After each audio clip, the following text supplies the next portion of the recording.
Hi guys, ध्यान दीजिएगा। आज हम स्टार्ट कर रहे हैं 12th का चैप्टर फर्स्ट रिलेशन। तो सबसे पहले हम रिलेशन की डेफिनेशन समझेंगे। देखिए, हमने यहाँ पे क्या करा है कि ए और बी दो सेट ले लिए। Let A and B are ऐसे सेट है जो नॉट एम्प्टी, मतलब इनमें कुछ ना कुछ एलिमेंट होंगे ही। ठीक है, तो इनके बिटवीन जो रिलेशन होगा उसे आर से डिनोट करेंगे हम। और ये क्या होगा, ये सबसेट होगा इनके क्रॉस प्रोडक्ट का। मतलब ए और बी के क्रॉस प्रोडक्ट का सबसेट जो होता है वो हमारा एक रिलेशन बन गया। ठीक है, मतलब यहाँ पे हम डिनोट कर सकते हैं R is the subset of A cross B. ठीक है, आइए इसके लिए हम देखते हैं एक एग्जाम्पल के लिए मैंने ले लिया है। ए में हमारे पास 2 एलिमेंट है 2 और 4, और बी में हमारे पास 3 एलिमेंट है 1 3 5। ठीक है, तो इसका ए क्रॉस बी यदि मैं निकालूंगा तो हमारे पास 6 एलिमेंट बनेंगे। देखिए, ए क्रॉस बी निकाला, क्या हुआ, देखो 6 एलिमेंट हो जाएंगे। 2 इंटू 3, यहाँ पे 2 एलिमेंट है, यहाँ पे 3 एलिमेंट, 2 इंटू 3 6 एलिमेंट हो जाएंगे। अब इनमें से ही ये हमारे एलिमेंट निकले। देखो, ये यहाँ पे है फर्स्ट, ये सेकेंड और ये थर्ड। तो ये जो आर है ये इसका सबसेट है। इट मीन्स यहाँ पे ये वाला स्टेटमेंट प्रूव हो रहा है। तो ये रिलेशन है, और ये रिलेशन में क्या चीज़ स्पेशल हो रही है कि जो फर्स्ट एलिमेंट है वो सेकेंड से ग्रेटर देन है। ठीक है, इसी तरीके से हम रिलेशन के अब टाइप समझते हैं। इन्वर्स रिलेशन में क्या करेंगे, हम आर पर जो रिलेशन होता है उस पर इन्वर्स लगा देंगे। और यहाँ पे क्या होता है, जैसे हमारे पास रिलेशन के लिए सीधा सीधा कंसेप्ट निकलता है कि A B belongs to R होता है, एलिमेंट ऑफ आर के हैं। तो ए की प्लेस पे बी को और बी की प्लेस पे ए को पुट कर देंगे। इसका मतलब ये हुआ कि हम रेंज की प्लेस पे डोमेन को और डोमेन की प्लेस पे रेंज को लिखते हैं, तो वो हमारा बन जाता है इन्वर्स रिलेशन। ठीक है, अब हम कुछ डिफरेंट टाइप समझते हैं रिलेशन के। देखिए टाइप्स ऑफ रिलेशन में हम सबसे पहले समझ रहे हैं रिफ्लेक्सिव रिलेशन। रिफ्लेक्सिव का मतलब होता है स्वतुल्य, मतलब खुद के बराबर होना चाहिए। जैसे हमने एक एग्जांपल लिया कि ए में हमारे पास एलिमेंट है 1 2 और 3। ठीक है, तो यहाँ पे रिलेशन हमारा इस टाइप होना चाहिए कि ए इक्वल्स टू 1 1 आए, या 2 2 आए, या 3 3 आए। ठीक है, तो ये कहलाएगा रिफ्लेक्सिव रिलेशन। देखो 1 और 1 तो सेम सेम आ रहा है, तो जब सेम होगा मतलब ए की प्लेस पे भी वही एलिमेंट होगा जो बी की प्लेस पे होगा, मतलब पहला एलिमेंट और सेकंड एलिमेंट दोनों इक्वल होते हैं, तो ये हमारा कहलाएगा रिफ्लेक्सिव रिलेशन। ठीक है, अब हम समझते हैं सेकंड सिमेट्रिक के लिए। सिमेट्रिक के लिए भी मैं इसी ए को लेके सॉल्व करके देखता हूँ, बताता हूँ आपको। देखिएगा, यदि हमारे पास एक सेट ऐसा बनता है कि 1 और 2 ये बिलोंग्स हो आर से। ठीक है, और साथ में हमारे पास 2 1 ये भी बिलोंग्स करना चाहिए आर से। ठीक है, ये जब दोनों इस तरीके से हमारे पास केस होगा, मतलब रिलेशन हमें दिया हुआ इस तरीके से होगा कि 1 2 belongs to R and 2 1 belongs to R, तो उस केस में हम कह सकते हैं कि जो आर होगा, आर वो क्या होगा, इज अ सिमेट्रिक।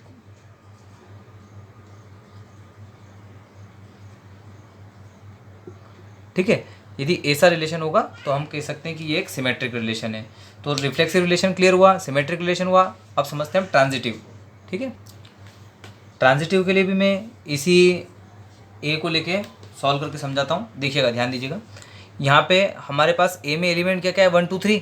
तो ट्रांजिटिव के लिए सपोज कि ये वाला केस अपना बन जाता है। ये हमको दे भी रखा है कि 1 2 बिलोंग्स है आर से, एंड जो अपना 2 1 है वो भी बिलोंग्स कर रहा है किससे, आर से। ठीक है, तो बट हमारे पास ऐसा केस होना चाहिए कि यहाँ पर जो ये इसका फर्स्ट वाले का सेकंड एलिमेंट और सेकंड वाले का फर्स्ट एलिमेंट छूट जाए, और हमारा 1 1 भी बिलोंग्स करना चाहिए आर से। ठीक है, यदि ये केस हो जाता है, मतलब यहाँ पे हम लिख देंगे एंड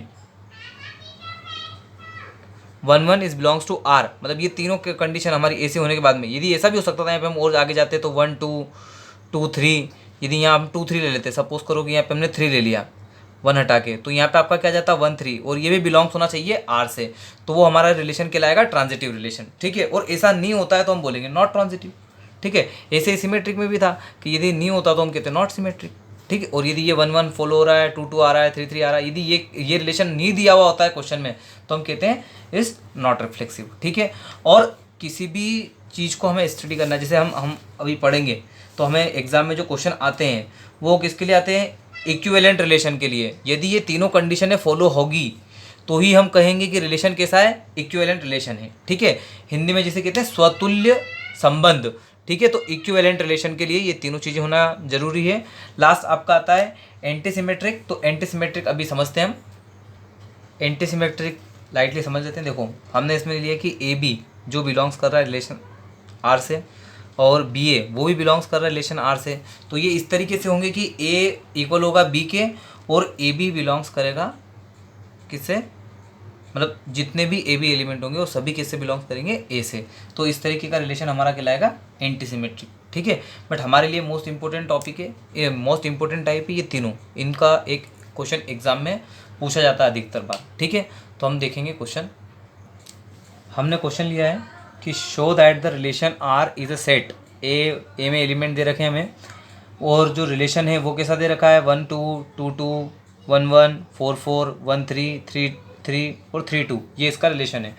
और वो कह रहा है कि ये जो है is a reflexive and transitive, मतलब ये रिफ्लेक्सिव है और ट्रांजिटिव है, बट नॉट सिमेट्रिक, मतलब हमें ये बताना है कि सिमेट्रिक नहीं है, रिफ्लेक्सिव और ट्रांजिटिव है। तो सबसे पहले हम उसके लिए गिवन जो हमें दे रखा है वो लिख देंगे। क्या दे रखा है, देखो ए में हमें दे रखा है 1 2 3 4, वो हमने लिख दिया, ये लाइन क्लियर आपको। फिर सेकंड लाइन में हमें रिलेशन जो दिया हुआ है वो रिलेशन हम लिख देंगे, ये रिलेशन हमें पूरा दिया हुआ है, रिलेशन कंप्लीट, ठीक है। अब हम यहाँ पे देखते हैं, देखो रिफ्लेक्सिव के लिए मैंने पहले भी आपको बताया था कि 1 1 2 2 3 3, मतलब ए होना जरूरी है। तो यहाँ पे हमारे पास 1 1 एलिमेंट है, 2 2 भी है, 3 3 भी है, 4 4 भी है, ये बिलोंग्स करते हैं आर से, मतलब ए हमारे पास फॉलो हो रहा है। तो फॉर ऑल ए जो है वो बिलोंग्स टू कैपिटल ए हो रहे हैं हमारे, मतलब हम कह सकते हैं कि जो आर है वो क्या है, रिफ्लेक्सिव है। ये सारे आ गए ना, 1 1 2 2 3 3 4 4 सारे रिपीट हो गए, तो ये हमारा कहलाएगा रिफ्लेक्सिव। अब हम देखते हैं सिमेट्रिक के लिए। तो सेकंड नंबर पे मैंने सिमेट्रिक समझाया था, इसलिए सिमेट्रिक के लिए हमारे पास 1 2, देखो 1 2 है, पर 2 1 हमारे पास आना चाहिए ना, 1 2 बिलोंग्स टू आर है तो 2 1 belongs to R, first second first आना चाहिए। बट ये वाला केस हमें दिख रहा है क्या, 2 1 कहीं भी नहीं दिख रहा है, तो is not belongs to R. मैंने क्या करा, बिलोंग्स का साइन लगा के कट कर दिया, मतलब नॉट बिलोंग्स टू आर। और जब ये नॉट बिलोंग है तो क्या हो जाएगा, इज नॉट सिमेट्रिक। यदि बिलोंग्स होता तो सिमेट्रिक होता, बट बिलोंग्स नहीं तो नॉट सिमेट्रिक। तो ये हमारा हो गया नॉट सिमेट्रिक। अब लास्ट में क्या बताना है, ट्रांजिटिव, ठीक है। तो ट्रांजिटिव के लिए हम क्या करेंगे, मैंने जो आपको पहले बताया था अभी इसी में, कि जैसे ए बी और फिर बी सी हो तो ए सी आना चाहिए बिलोंग्स टू। तो हमने ऐसे ही 1 3, देखो 1 3 हमारे पास में है, ये रहा। फिर हमारे पास में 3 2 है, ये रहा। दो हमने एलिमेंट उठाए, उन एलिमेंट से ये बिलोंग्स कर रहे हैं आर से है बिलोंग्स, ठीक है। अब यहाँ पे हम देखें तो इनमें से इसको फर्स्ट के सेकंड को और सेकंड के फर्स्ट को मैं छोड़ता हूँ तो क्या आएगा, 1 और 2, 1 और 2 बिलोंग्स टू आर है क्या, 1 और 2 बिलोंग्स टू आर फर्स्ट में ही है। इट मीन्स ये क्या है, ट्रांजिटिव भी है। तो हम लिखेंगे कि thus R is a reflexive and transitive but not symmetric, ठीक है। आशा करता हूँ ये क्वेश्चन आपको समझ में आया होगा, ठीक है। ऐसे ही क्वेश्चन समझने के लिए देखते रहिएगा। Okay, thank you.